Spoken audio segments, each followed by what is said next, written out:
Here's the 0-1. This is going to be a tough play. Bryant, the Cubs win the World Series. Bryant makes the play. It's over.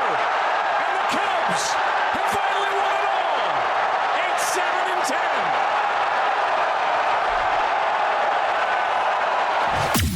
8-7-10. Welcome to Club 120. The ultimate roundtable for diehard Cubs fans and lovers of all things sports and lifestyle. Strike three, you're out. Hosted by Neil and Nate, two former baseball players and coaches turned loud mouths with strong opinions and even stronger banner. Get ready for quick-hitting, time-answer segments packed with wit, laughs, and the occasional heated debate. From analyzing Cubs on-field action to diving into off-field drama, no topic is off limits. So grab your glove, pour a drink, and pull up a seat at Club 120, where the banner's quick, the takes are hot, and the Cubs always come first. Let's get started. Play ball.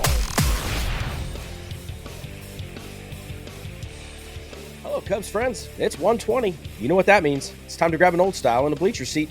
You're in Club 120. Let's talk Cubs. I'm Nate, and with me as always is a guy who's jealous of Shota's man bun. Neil, what's on today's lineup card, Coach?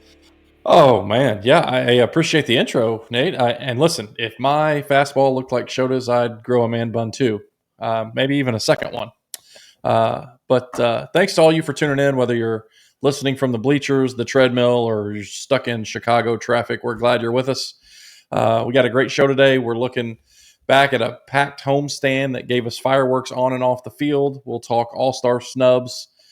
We're looking at you, Seiya. And then it's trade talk. Can the Cubs flip some AAA bats for some October arms? Are those rumors about Keller and Alcantara legit? And how clutch is this offense with ducks on the pond? Of course, we'll wrap it up with our topic of the week. The Brewers are just 3 games back. So is this division suddenly a race? And let's kick things off with some highlights from the homestand. Wrigley was rocking, man. It sure seemed like it. A 5-1 homestand. And really, honestly, outside of that one blow-up inning, should have been a 6-0 homestand.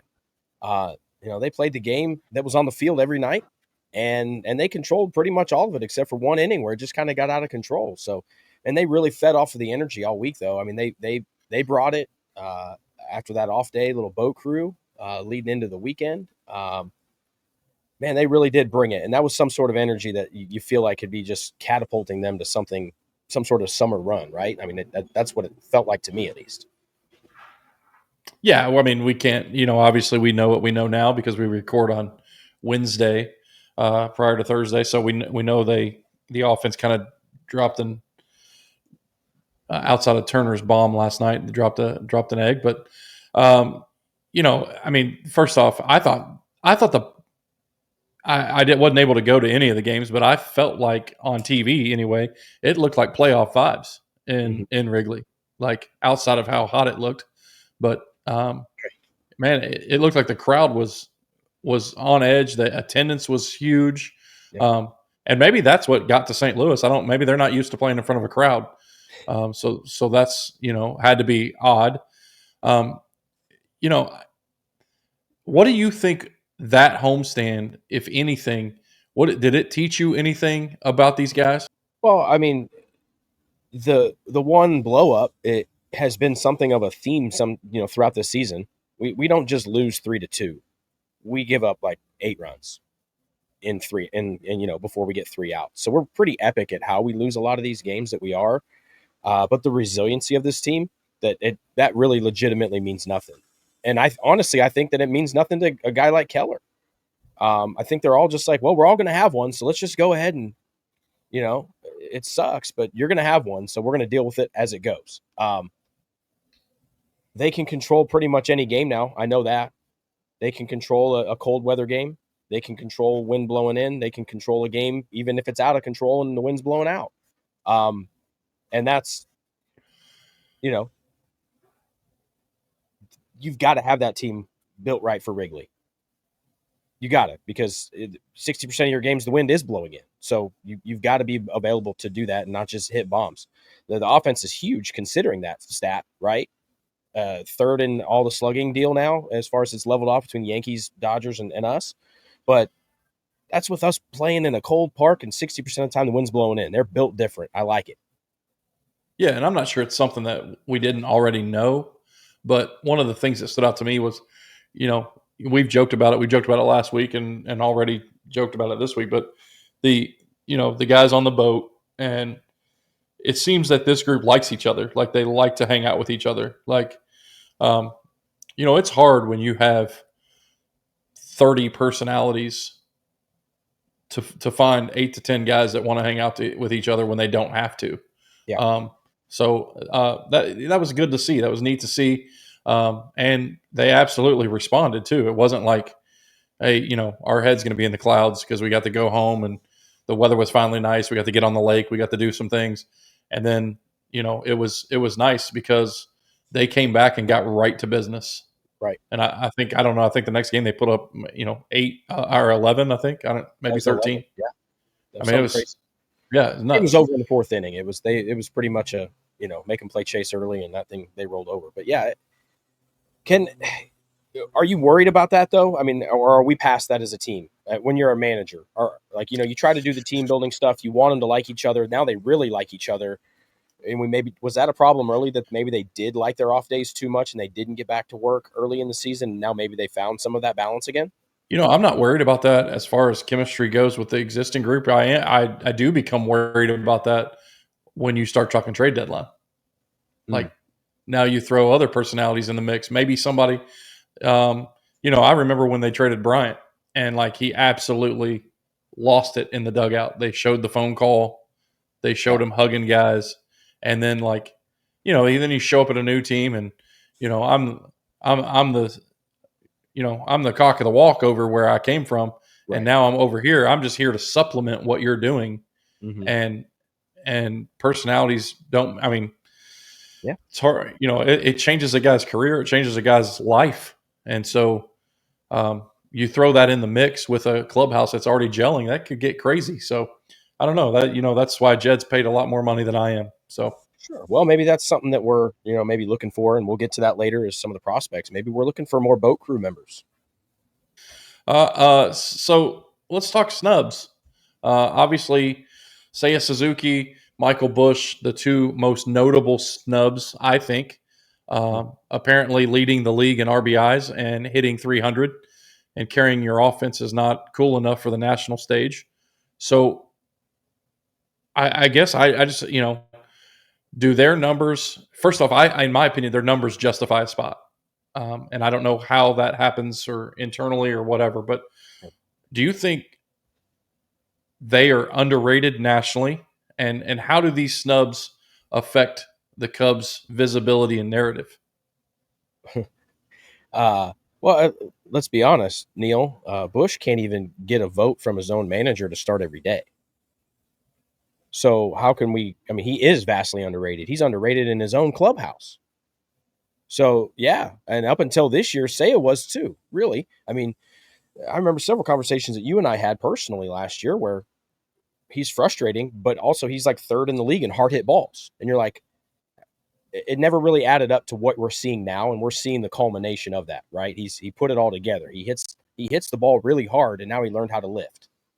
At least major league balls, right? He hit plenty in Japan, but he's really learned how to lift this year. And man, it's gone well. Snubs, absolutely. Cubs visibility national. We've been saying this since Japan. Come on. It's the Dodgers world. And I said it last week. I'm okay. This sucks for them because they want that accolade, but honestly, 3 extra days off is 3 extra days off. So yes, nationally, we're never going to get there. We'll only be the darling, the underdog. That's all we'll ever be. That's all they want us to be. They want us to be the up-and-comers. They want us to be somebody that can challenge the Dodgers, but just be right there. Just don't bark too loud. We've got a lot of star power out here. We got that covered. So no, yeah, and I think that's a great point too, because you texted me right as soon as it came out and he wasn't on the list. You texted and said, "Please God, do not get in the home run derby." No, just take your 4 days off and do not get in the home run derby. So I think everything is pointing to him not entering the derby, which is good. Sure. At what point are we really, and I know this isn't a very big box topic and what you see on TV topic, but at what point do we honestly, from a fan level to an executive level, are we fed up with the voting process where you can just stuff the ballot full of your votes for your guys as a fan and screw this whole thing up to where that's the problem? But also on the other end, from a league standpoint, do we really need a Colorado Rocky there? You're like 12 and forever. Yeah, no, to me, that's the issue, is that you got to have a representative from every team. Like, I don't know. Yeah, I mean, you look at the Rockies, St. Louis is sending some. I mean, come on. Well, it's, and the frustrating part, I think, from a St. Louis standpoint, I know that's a come on. They're a decent baseball team, record wise. You feel like they should have a guy that's standing out, but realistically, that's what they are. They're just a good baseball team. They got a bunch of dudes hitting 230 to 240. They're putting some runs up, and occasionally they get some good pitching, and that's how they win ball games. So they don't have any superstars. They don't have an all-star. They're just a ball team, and that's okay to admit. But you don't have to have a guy there. No, yeah, I think the having to have everyone there, to me, if you're one of those guys that was invited because you're that team's, I mean, that's the same thing as a participation trophy in my mind, and you know how I feel about those.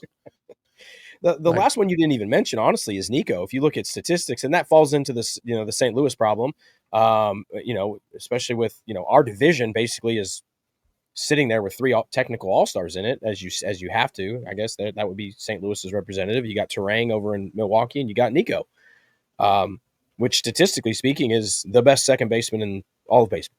And he's not even being talked about, honestly. It's like he didn't even get to the little final vote. Right. So, yeah, we got visibility issues, but I don't care. That's fine. I don't mind being the little guy. I'd rather be that than the big expectations and all that stuff. Let's just keep flying under the radar and playing some pretty darn good, exciting baseball in our little neck of the woods. I like it. Okay, can the Cubs AAA bats land some pitching to make a run? The Cubs have obvious depth in the farm system, right? Like, it's time to flip some bats at this point for some big league arms. I mean, sure, I seem to remember some folks last year, and I don't know who it was, but a lot of people were whining about the Cubs' ability to develop bats. There's 6 of them here right now that I can identify that are about to be major league ready or are ready, and they have no spot in this lineup. They have no chance. Right. They have no real future, honestly, in the next 2 years to be here. If this lineup stays where we're at and we want to extend Tucker and all the things are basically where they're at, Owen Casey, Mo Ballesteros, Kevin Alcantara, James Triantos, Ben Cowles, and Johnny Long have no business being on this roster. We don't have time to wait for rookies if we're going for the World Series. We're already there with Shaw. Right. So what are they worth? What is an Owen Casey 7 home runs in the last 7 games really worth on the open market? No, yeah. And that's, it's funny because I was listening to the BBTI Bricks Behind the Ivy podcast, and Cody Del Mendo was a guest, and that's what Cody's like. If we could get Paul Skeens, I'm okay with the Iowa Cubs being the Pittsburgh Pirates. And I mean, that's so true. Whatever it takes. I don't think Pittsburgh will do it. And I don't think anybody does. But I mean, why not? It's like, it's so funny how the calendar can flip. 8 months ago, It's at the end of the year.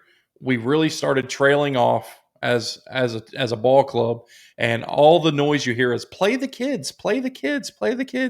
And now it's like, now we have this full fridge of beer, but we're not allowed to drink it. So why do we have it? There's nowhere to put them on the big club. So let's move on. Let's deal them and go get what we need. Well, and also the draft is this week. I mean, you get restocked. The international market is always available. So yeah, we can't fall in love with these guys. This is Jed's money. This is Jed's money right here. He's not allowed to spend Tom's money. This is Jed's money. And Jed's money is hopefully going to spend real well. I mean, there's a lot here. that we'll talk more a little bit about the smoke and the rumors here, but the reality is there's some major league bats here. And I mentioned this earlier with Greg Hoos earlier in the season. Johnny Long's the kind of guy that screams Michael Busch to me for another club. He's got a chance to be the AAA ball player of the year, hitter of the year, and he's got nowhere to be. And unless he becomes the right-handed platoon to Michael Busch, let's flip him and get something where, we've got an asset that we can use now. Well, let me ask you a weird question that I think I'll let you answer, and then I'll tell you what I think. Do you feel like this prospect love that Cubs fans seem to have is only a Cubs thing? No, everybody loves their own cupboard. Everybody loves their own fine china. Okay, so let me rephrase that. Do you feel like the knowledge of prospects is different? Because I do. I feel like more Cubs fans know who plays first for their AAA team than most franchises. That's different. You're right. And that's simply, honestly, because of Cubs fans. They go to Phoenix, right? They're in Mesa. They're in Sloan. They're on the backfields. The attendance is the reason for that, honestly, Neil. The other clubs have it, but when you have a shared park, sometimes you're back there watching somebody else's team work out, right? And there's back. So they're vested. Cubs fans are vested, and that's why I think maybe it's so fervent. And we're in the middle of the cauldron, right? We're on Cubs Twitter. We see everybody barking about who they want and love, who needs to play. And but everybody still does love their own china. And we're going to see how much that spends on the secondary market right now. But we've known about those guys. We've seen them come up, and all those guys like Greg and some of those other guys that cover the young guys teams and put the videos out there on Twitter. Man, there's so much information out there. Yeah, if the Cubs had a bad day by the time iCubs had a bad day by the time you get to the Cubs game at most evenings. Right. So it's cool. No, I totally agree. Would you? How many of these guys? Here's my question to you: if you had to just say it right now, and I know hopes and dreams and all the things, we'd love to have all these guys here, but you don't have to name names. But that's 6 of those bats right now. How many of those bats do you believe will be a part of the September call up because they're still on the Cubs? I think you hit the nail on the head maybe even a month ago. I don't know whenever we were in Wrigley together. We did a segment on Owen Casey. I think it was buy or sell that Owen Casey would get called up, and you were selling because he's the best trade bait we got. And that was obviously 2 months ago, or maybe not that long ago. But I don't think Owen Casey's on the roster after the deadline. I think Ballesteros we still hang on to. I'm just not sure, man. I'm not sure that there's any through a month ago, I would have told you something different, but I just don't think there's any untouchables down there anymore. No, I don't think they're untouchable. I'm just going to, my question's more on the lines of, and it kind of leans towards how active do you think Jed is really going to be here? Like, is he really going to flip this? I think if there's starting pitching available, or even just an absolute dog, he's going to go get them, and I think he's going to make a push now, because as you well know, he's trying to keep a job too. So sure. All right, man. Smoke or fire? Trade rumors. Are they hot or are they just smoke? Names floating around: Mitch Keller, Eduardo Lugo, Sandy Alcantara, Eugenio Suárez. I'm hoping for Suárez for one simple reason. There is nothing better than hearing Pat Hughes say that dude's name. Absolutely. For the rest of the season, it would be the most glorious run. Could you imagine the playoff home run call from him? I mean, I would just lose it. I mean, it's unbelievable. I like this move for a lot of reasons. And here's the funny part is I don't really know if it's actually a full rumor yet. I think it's still smoke because Arizona's not selling as of right now. Now, here's the best part about it. And we'll just knock this one out of the park because this one, outside of the try to steal Mitch Keller in the middle of the night, because I think they really did. They almost did it. And somebody opened their mouth and other teams got involved, because I think Jed was close on Keller, really close to just having him show up in the middle of the night. But this Suárez deal, let's talk about this and break it down, because he's on an expiring deal.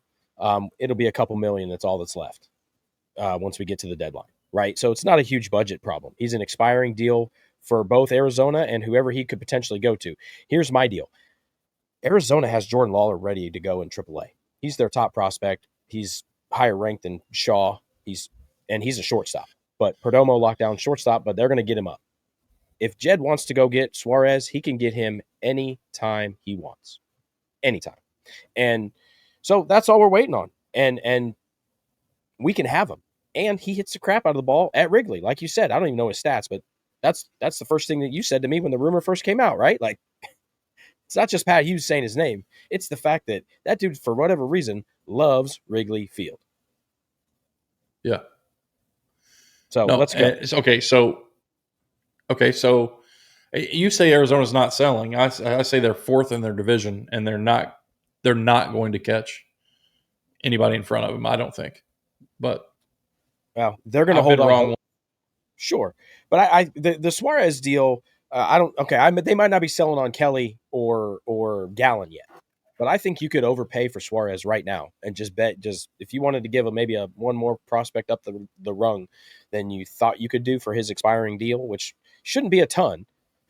But you can get him for, let's keep moving down the list. Yep. Mitch Keller, that's all fire, right? It's just a matter of who's playing in the pen now, because I thought it was just going to be the Cubs and Pirates, and that thing got blown wide open. So, but there's some fire there. Lugo, Kansas City. Lugo, I think it's a little bit of both. I'm not sure if I'm in love with the deal yet, so I'm kind of out on it. I'd like it to be a little more smoke. I'm not a huge deal there. I do like the Keller opportunity. Alcantara in Miami. Out. I don't know if he's healthy, man. I don't. He'll go for 2 starts and give up 3 runs, and then he'll give up 6 or 7. So it's weird. Like, people are like, oh, he's trending. 3 runs is trending.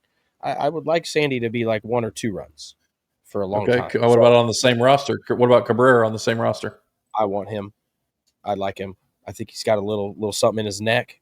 He's controllable for a couple of years. He fits the short and long-term gains for this club. He's worth more prospect-wise to go get. I like him. Okay. And then we've already talked about Arizona, Gallen, Kelly, and Suárez. What about Key Brian Hayes? Key Brian Hayes is just Matt Shaw with 2 years already in the big leagues. He's got a $77 million contract to go with it. He's streaky at the plate, shows a little bit, but other than that, he's just a good defender, and that's all. No, I'm out on him as well. But my thing is, I've been back and forth, and I'll own it. I've been back and forth on Matt Shaw. When he first came back, I was all in on him. But he's fallen off again, and I'm not saying he needs a AAA reset again, but he does need somebody that can challenge for that spot. And to me, if you go get a Suárez and he plays 4 days a week and Shaw gets the other 2 or 3, I think it works out.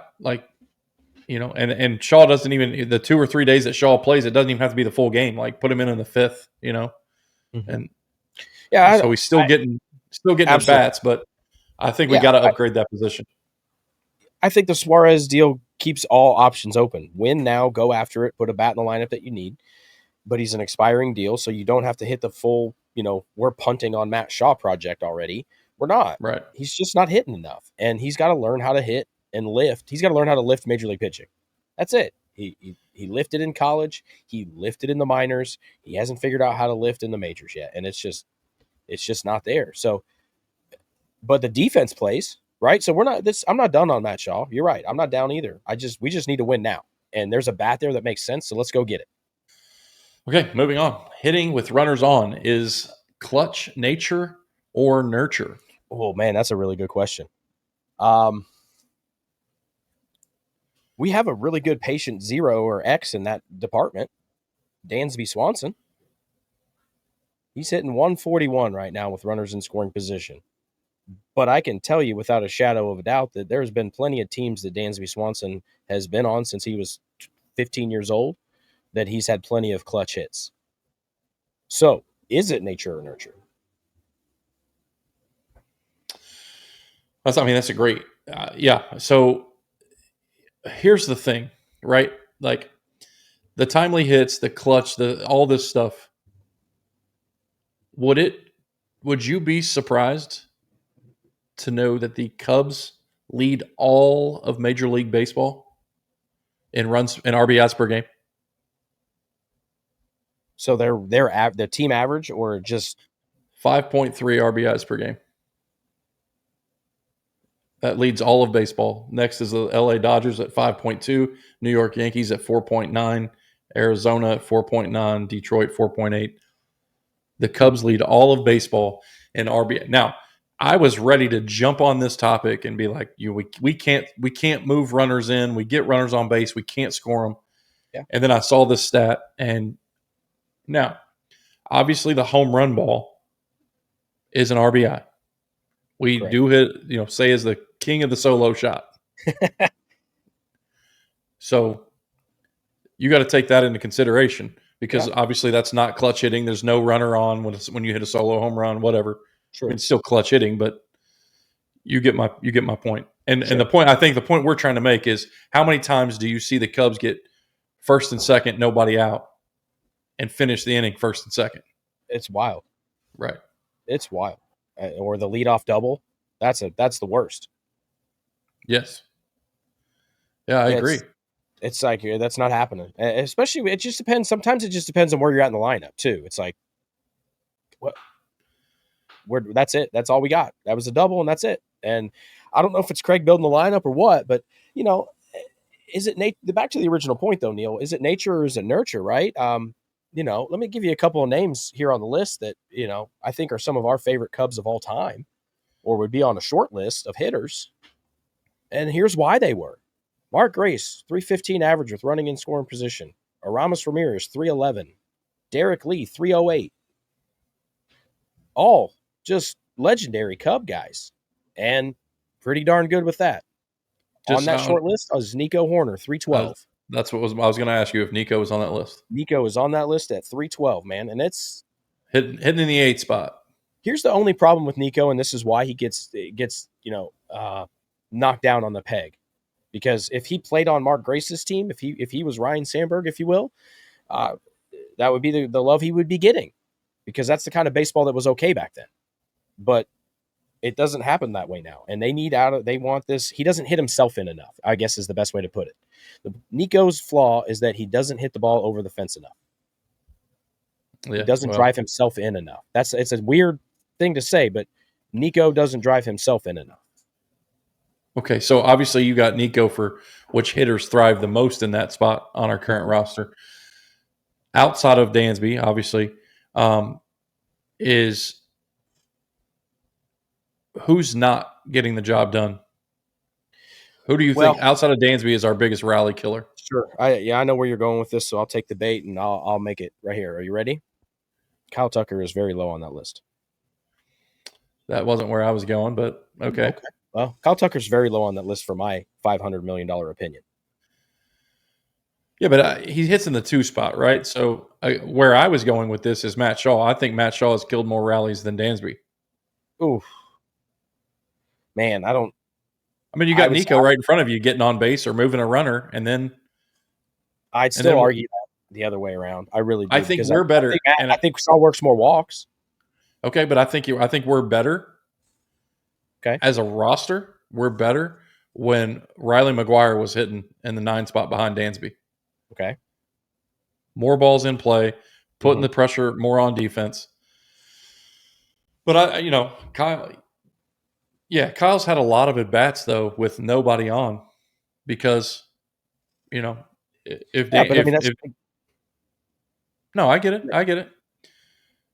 Yeah, I think clutch is it's not a stat, it's a gene, and sometimes we just don't have it. That's, I don't know. It's one of those things. It's hard to put your finger on what it is, nature, nurture, and then the other thing is it just a matter of approach? or is it just baseball being baseball? Like, Well, that's the thing. It's like there are times where you're going to get beat. I mean, geez, 250, right? 25% of the time, if you get a hit, we're still going to pat you on the back and say good job. So they're still going to fail in clutch moments. That's not what we're asking for. What I'm asking for is to compete. yeah, And no. when Put you the got ball in runners play. on and you get blown away with 3 straight fastballs by a dude not hitting triple digits, you're not ready to play baseball today. Like Yeah. No, that's just I get not it. being ready to play a game, and that's frustrating. That's Put the it. ball in play. Make them Yep. make a Hit it hard somewhere. Like that's yeah. how to drive in runs. Hit it hard somewhere. It'll work out. I promise. Okay, our topic of the week. The NL Central is a race. We were cruising along, and now the mirror says objects are closer than they appear. Yeah, you So, sent me that text last night, and I didn't realize it was going to become this segment, but I woke up still thinking about that text that you sent me, and it was 3. You sent me the number 3, and I'm like, what does he mean? And I didn't get it until this morning. This is ridiculous. Why is this a race? We're the dang best, one of the best 2 teams in the National League. How is this still a race? How? yeah, they just won't go away. They just won't. It's very frustrating to say the On top least. of it, though, how about this? They won't go away, but how about the whole Central as a whole? The Pirates win Yeah. 6 in a row and shut out the Cards for 3 straight games. We've got 4 teams at 500 or better. And everybody's coming for the team in last place as best pitchers. So, the Central's a problem. We might have a problem for a long time if anybody can actually figure out how to build a team. Yeah, so I will say with 71 games remaining, Mm-hmm. the remaining strength of schedule Okay. for all of baseball, the Cubs have the 28th lowest strength of schedule. So things are in our favor moving forward, right? So the average of our opponents is 483 with our 71 games left. The good teams we have left are Toronto, we got 3 games. The Mets, we got 3. The Brewers, we have 8. Mm-hmm. Yankees 3, Giants 3, and the Cardinals 6. The terrible teams left, Mm-hmm. we have 3 with the Rockies, 3 with the White Sox, 3 with the Nationals, 6 with the Pirates, 6 with Atlanta, and 3 with the Orioles.